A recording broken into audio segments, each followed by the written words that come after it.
Yo, what's up mga so, ngayon ituturo ko sa inyo mga idol kung paano mag-back nito ng Redmi. So wala pong back ng Redmi, ganyan po mga idol.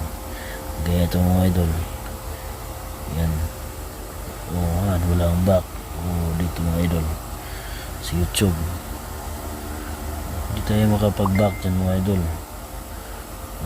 Hirap tayo hirap tayo mag-back. Walang back mga idol. Wala mga idol, wala. So ganun mga idol, dito tayo Facebook. Walang mga idol, walang back.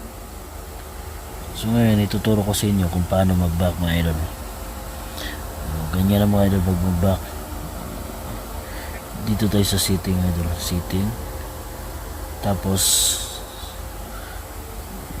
dito mga idol sa settings taas, search natin yung navigation. Yan, navigation. Yan. Kita nyo mga idol yung navigation system. So i-click lang natin yan. So yan po ang lalabas mga idol. So dito tayo mga idol sa buttons. Click natin yan.